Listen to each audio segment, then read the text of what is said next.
I don't drink, I don't take drugs today. But I'm not recovered. My head is fucked, you know, still. And I'm not okay with that. I've become obsessed with trying to work out ways to help me with my addictions. Why do so many people struggle like I do? And what treatment is out there to help us? Over the last 2 decades, I've relapsed repeatedly and been to rehab 4 times. Mama, can I get my magician hat? Go and get your magician hat. You definitely can. My last relapse was when our youngest was only 10 months old. You look like Slash. You do. And I was on tour with Busted. I am terrified of relapse. You know, like, if I do that again, everything will end. I want to find what's working for people. Imperial College London are doing groundbreaking research into areas of the brain linked to addiction. Hi. Hello, Matt. Nice to meet you. Led by Dr. Louise Patterson and her team. The team are focusing on a part of the brain called the reward center, associated with pleasure, comparing someone in addiction with someone who isn't.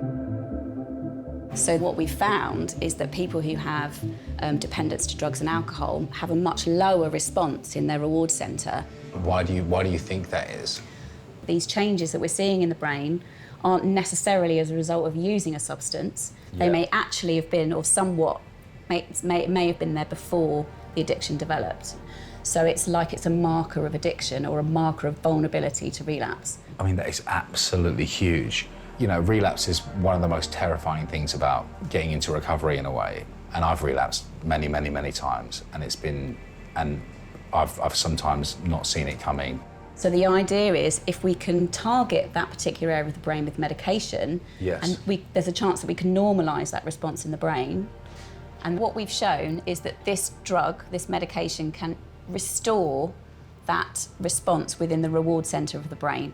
And so we're hoping that that means that this might make a good medication for relapse prevention. I think it will help a lot of people. Thank you.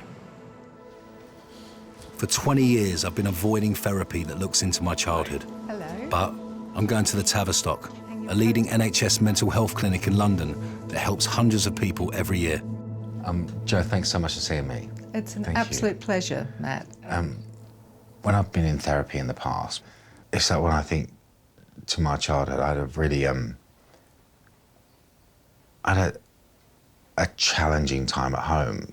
Something which I really struggle with is I don't really remember much. You know, like I have these kind of like vague little images and vague little things. I don't know, you know, it was, but I definitely, I always was really scared, you know, being a child, and kind of became a bit of a robot. I would just shut down. What you're describing feels like a really understandable survival response to things not feeling safe. If something awful's going on and you can't run away and you can't fight, one of the amazing survival techniques we have is our mind takes off to somewhere else. So people might talk about, say, an assault. Well, it was like it wasn't happening to me, or I was watching it from the ceiling, or I was watching it sort of, you know, from down the road. At its most extreme, you take off completely, you detach from the whole experience, and then you don't remember it. Right. Trouble is, it then means that you're not kind of there, you don't remember, you can't then get to process all of that stuff. Yeah. Yeah. I did this breathwork class. And you had to do this breathing, and it got really intense. And I wasn't really feeling much. And she kind of just came over to me and kind of put her hand on my head and just said, "What if you went all the way?" And suddenly, like, something happened to me. And I kept hearing this voice in my ear, which kept saying, "It's not your fault." Oh, sorry. Don't apologise.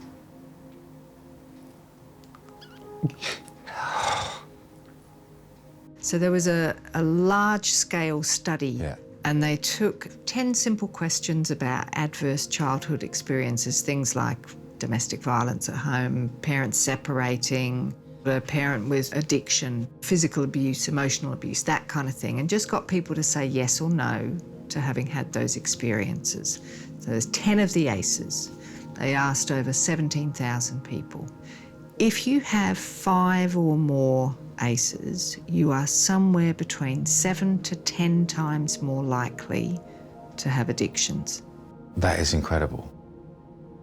It's not my fault. Yeah, it's not my fault. Yeah, that's fascinating. I think addiction is a solution to a way that you're feeling. And at the root of that is pain. And until I address that fully, I don't think I can ever expect to feel differently. You know, and I feel like from meeting Joe, especially, something clicked in my head that made me go, okay, it's time, you know, and I'm not scared. I'm actually I feel ready. With help, with support, with, you know, this stigma gone that is addiction, because it's your friend, it's your mother, it's your brother, it's everywhere. Maybe we can start to change the conversation about addiction.